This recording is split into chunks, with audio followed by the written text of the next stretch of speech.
Hey, what's up, guys? It's Ezra. Welcome back to the Big Time Eaters channel, and welcome back to Big Time Recipes. Today, I've got an interesting recipe. Saw it on Food YouTube, a channel that I follow, Sip and Feast.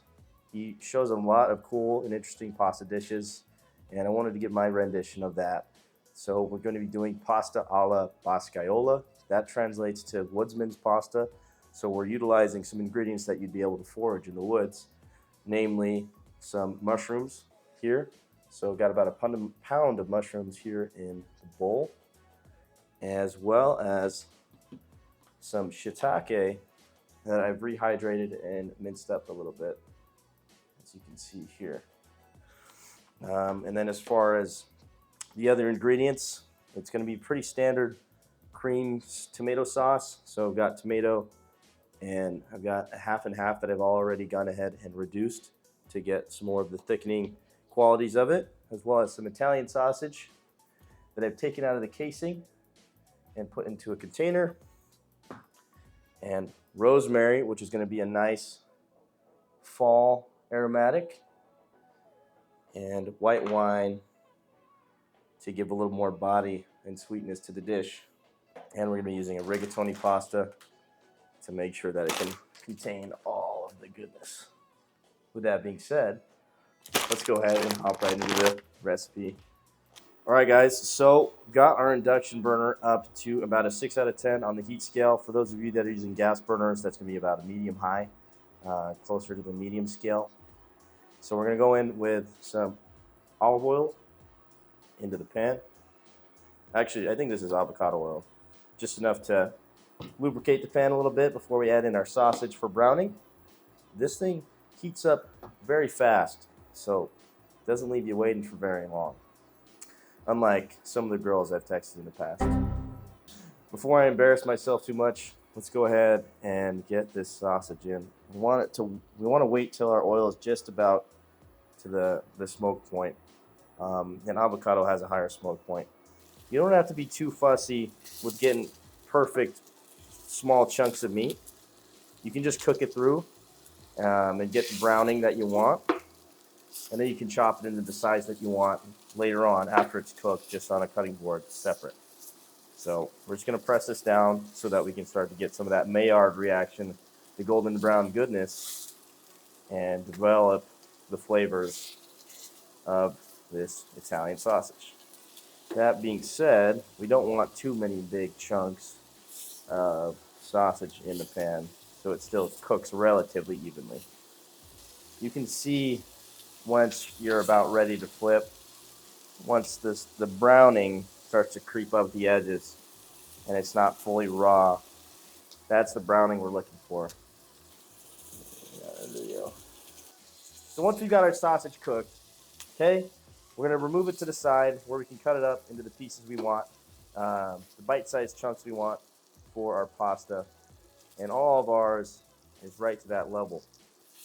And I'm using this slotted spatula so I can maintain a good amount of grease for cooking our other vegetables. So I've got it on a 6 out of 10 here still, and I'm just going to go in with our pound of mushrooms now.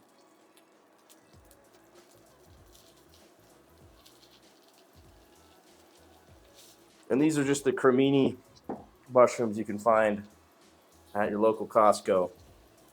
And we're just going to let these hang out. Some liquid's going to render out just due to the volume of mushrooms in our pan. And with that little break period, all right, that's what we're looking for. Get a nice golden brown coloring on the mushrooms.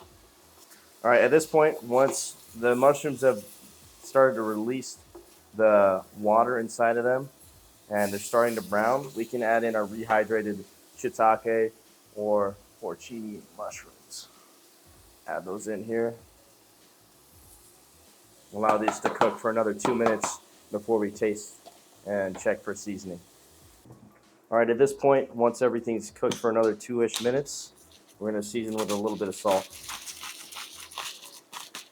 and mix together. And we can add in our onions right now in the pan. All right, while this is going, let's go ahead and get our rigatoni pasta cooking.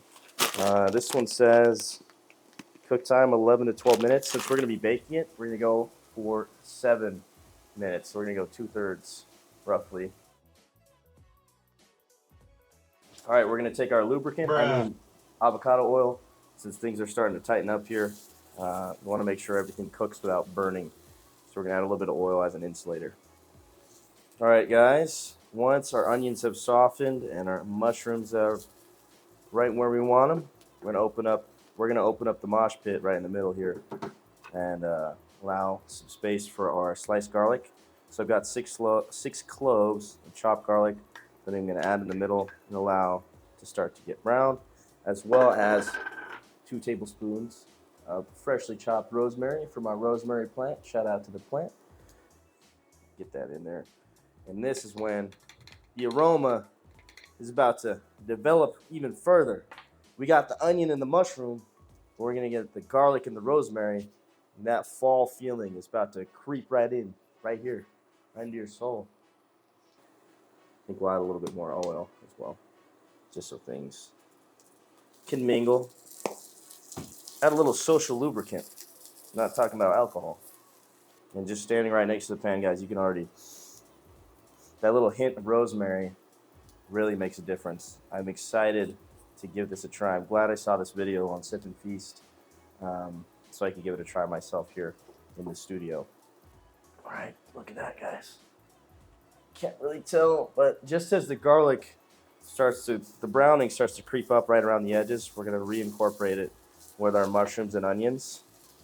And we're going to back our heat down to about a 2 out of 10 and allow that heat to dissipate a little bit before I add in the wine.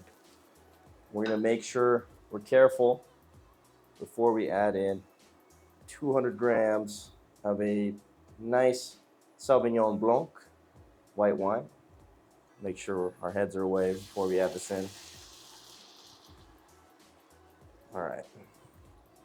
And at this point, we've already got our pasta boiling and water's about to boil. So we're going to get that added in. So we're going to keep it back down at a 2 and allow the flavors to develop in here, kind of at a low simmer before we get our pasta incorporated.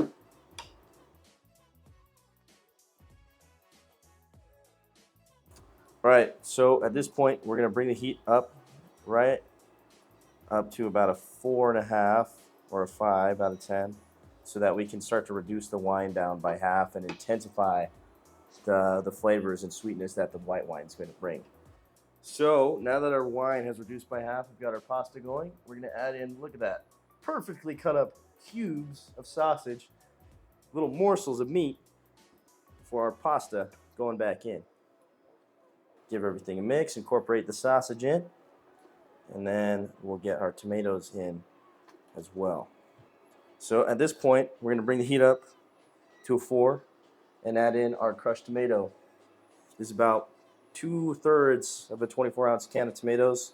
Since we have a pound of everything, roughly a pound of protein, a pound of mushrooms.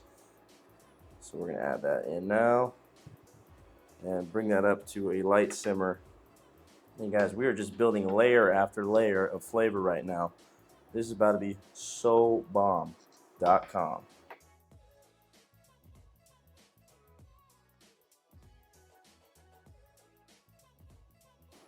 All right, we're going to go ahead and add in our half and half, or heavy cream is what would be in place here if you've got it. But again, we're using what we've got.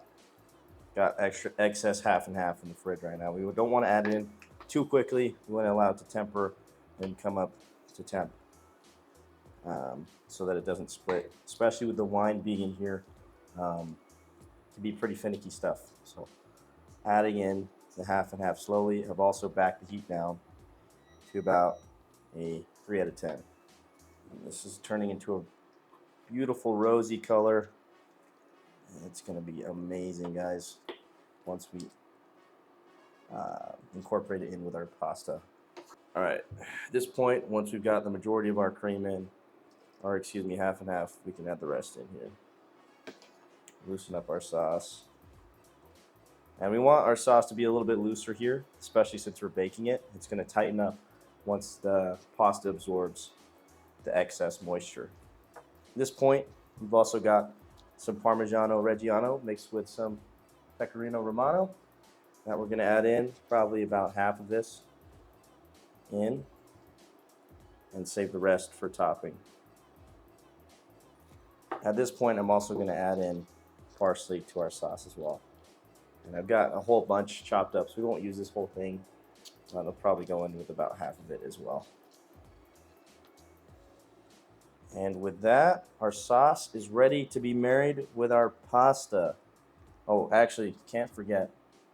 Got a couple tablespoons of butter here. I'm going to add in. And butter is an emulsifier, so it's going to help stabilize our sauce. So let those melt in as well. So meet you guys over at the pasta pan where we'll get our pasta into the oven. All right?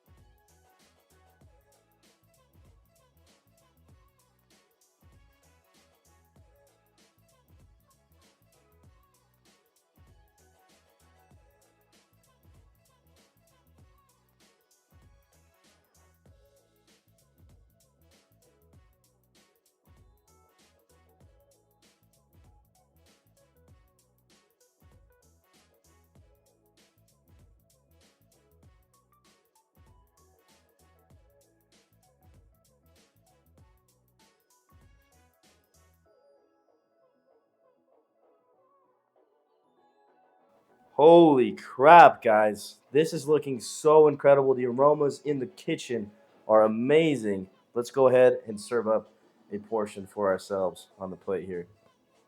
And that white wine definitely makes a difference. You can smell the full body aroma, the sweetness that has added. Get a whiff of that, guys. All right, guys, check it up. Plate it up with a little bit more Parmesan. We got the breadcrumb on there for a little textural difference. And then also the noodles that were sticking out at the top got crispified. So we got a lot of different textures working together in this baked pasta.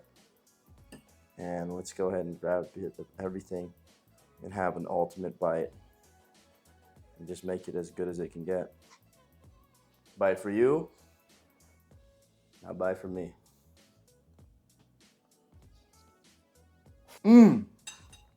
Wow. Incredible, guys. You definitely got to give this a try. Just the creaminess, the sweetness, followed up by that kind of funky umami flavor of the mushrooms. And it all is tied together by that Italian sausage. Just an awesome, stellar flavor.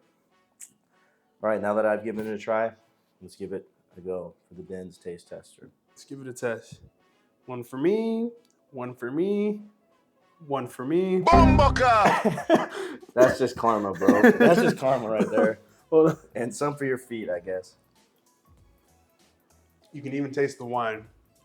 That's my favorite. Well, I guess that completes the show. Another big time recipe completed, approved by the two big time eaters. We'll see you in the next video. Thanks for watching.